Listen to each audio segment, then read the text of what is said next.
نحمدہ و نصلی علی رسولہ الکریم۔ عزیز دوستو، میں Muhammad Hassan Dhodi, chairman Liberal Party Pakistan آپ سے مخاطب ہوں اور آپ دیکھ رہے ہیں Liberal Party Pakistan YouTube channel. عزیز دوستو، میں اپنے پارٹی کا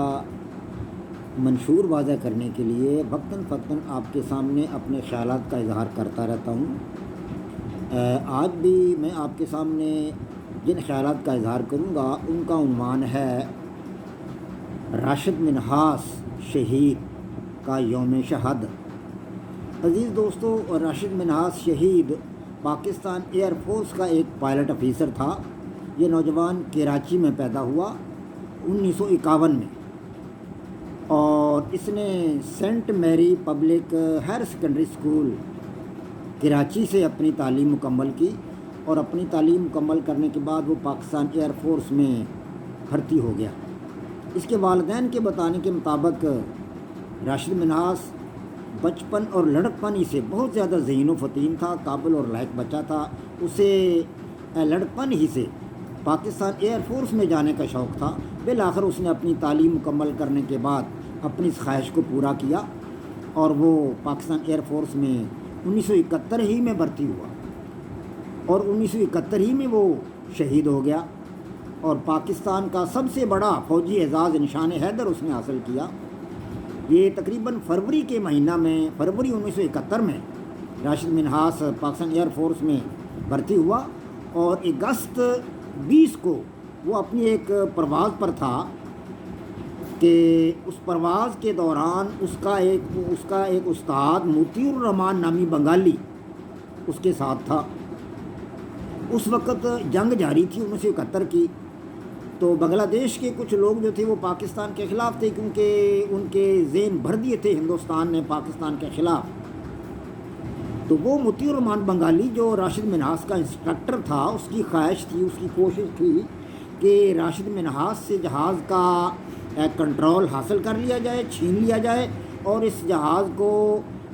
بنگلہ دیش لے جایا جائے یا کم از کم بھارت لے جایا جائے۔ راشد منہاس کو اس کی ان ارادوں کا پتہ چل گیا، تو راشد منہاس نے اس کی اس خواہش کو پورا نہ ہونے دیا۔ راشد منہاس نے فیصلہ کر لیا کہ اپنی جان کی بازی لگا دے گا، لیکن یہ طیارہ دشمن کے کنٹرول میں کبھی نہیں جانے دے گا۔ تو راشد منہاس نے جب اس کا استاد موتی الرحمان یہ کوشش کرنے لگا اس سے طیارہ چھیننے کی، تو راشد منہاس نے اپنی جان کی بازی لگا دی اور طیارے کا رخ زمین کی جانب کر دیا۔ ظاہر ہے، جب طیارے کا رخ زمین کی جانب ہونا تھا تو اس وقت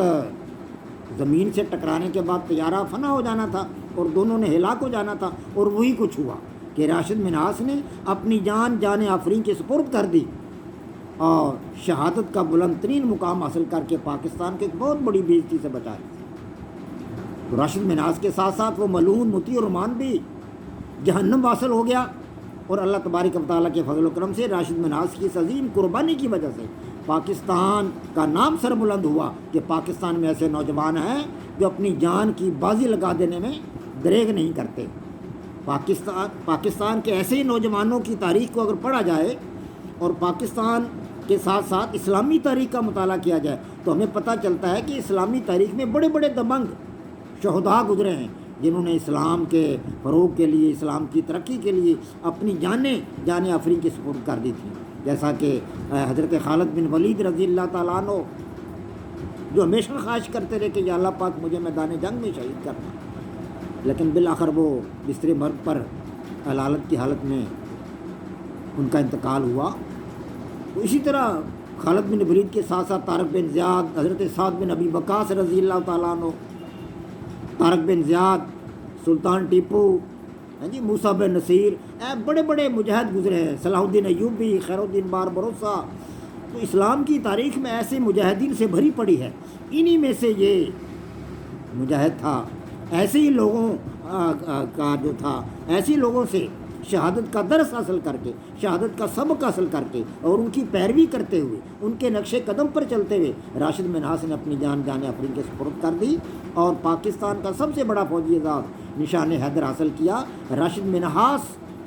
کی سروس جو تھی وہ صرف 6 مہینے تھی، فروری 1971 میں وہ فوج میں آیا، پاکستان ایئر فورس میں آیا اور اگست کے مہینہ میں وہ اس نے جام شہادت نوش کیا، اور اپنے آبائی شہر جہاں وہ پیدا ہوا کراچی، اسی شہر کے فوجی قبرستان میں انہیں اعزاز کے ساتھ دفن کیا گیا۔ اللہ تبارک و تعالیٰ سے دعا ہے کہ اللہ پاک ان کے درجات کو بلند فرمائے۔ وما علینا الا البلاغ۔ پاک فوج زندہ باد، پاکستان پائندہ باد۔